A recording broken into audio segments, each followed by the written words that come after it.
నీకేం కావాలి నెహెమ్యా? నువ్వేం అడగదలుచుకున్నావు అసలు అని అడిగినప్పుడు చూడండి, నేను ఆకాశమందలి దేవునికి ప్రార్థన చేసి, చూడండి, రాజుగారు అడగగానే నాకు అది కావాలి ఇది కావాలి అనలే. ముందుగా ఏం చేశాడు ఈయన? ప్రార్థన చేశాడు. ప్రార్థన చేశాడు. అద్భుతం కదా నిజంగా. ఆ? ఏమి కావలసి నీవు మనవి చేయుచున్నావని నన్ను అడగగా, నేను ఆకాశమందలి దేవునికి ప్రార్థన చేసి, ముందు దేవునికి ప్రార్థన చేసుకున్నాడు. ఎందుకంటే ఆ ప్రార్థనలో ఏముండాలి? ప్రార్థనలో వినపాలు ఉండాలి. చూడు,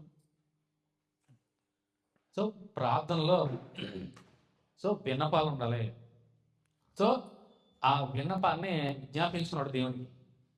అంటే ఈయన మాట్లాడే మాటలకి దేవుని యొక్క సహాయాన్ని అడుగుతున్నాడు ఖచ్చితంగా. ఇప్పుడు ఏం మాట్లాడతావు, ఏం తట్ట వస్తుందో రాజుతో, అవునా? ఇప్పుడు బాగానే అడిగాడు.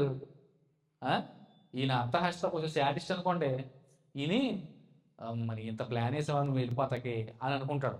సో అందుకని దేవుని చిత్తాన్ని దేవుని అడిగి అప్పుడు మాట్లాడుతుంది. ఎందుకంటే నెహెమ్యా గారి మాటకే దేవుడు తోడైగుండులాగున ప్రార్థన అందుకనే చేసుకున్నాడు నెహెమ్యా. తెలుసండి, మనం కూడా ఎక్కడికైనా వెళ్ళేటప్పుడు కానీ, ఏమైనా పని ప్రారంభించేటప్పుడు కానీ, మరి ఏమైనా పనికి వెళ్ళేటప్పుడు కానీ, ఏమైనా కార్యక్రమం మొదలుపెట్టేటప్పుడు మనం ఎందుకు ప్రార్థన చేసుకుంటాం? దానికి దేవుని సహాయం కొరకు ప్రార్థన చేసుకుంటాం. తెలుసండి, ప్రతిదీ దేవునికి ప్రార్థన చేసే మనం మొదలు పెట్టుకుంటాం క్రైస్తవులం కాబట్టి. సో ఎందుకు?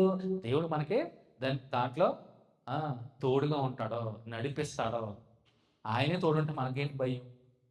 సో ఈయన నోటికి దేవుని వాక్కు తోడైంది. నిజంగా అద్భుతం తెలుసా? ప్రార్థన చేసి, ఎప్పుడైతే ప్రార్థన చేసుకుని రాజు గారితో మాట్లాడుతాం చూడండి, నేను ఆకాశమందలి దేవునికి ప్రార్థన చేసి అప్పుడు మొదలెట్టాడు మాట్లాడుతాం రాజుతో, నీ సముఖమందు నేను దయ పొందిన ఎడల నా పితరుల సమాధులుండు పట్టణమును తిరిగి కట్టునట్లుగా నన్ను యోధా దేశము పంపుడని వేడుకొంచున్నానని నేను మనవి చేసి తిని.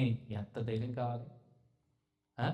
నేను మా ఊరు వెళ్తాకే, ఆ ప్రాంతాన్ని నేను మరి తిరిగి కట్టుకోవడానికే నేను ఆలోచన చేస్తాను, నేను వెళ్ళాలనుకున్నాను అన్నప్పుడు రాజుకి ఎలా ఉంటుందో తెలుసండి? అలా మామూలుగా అసలు.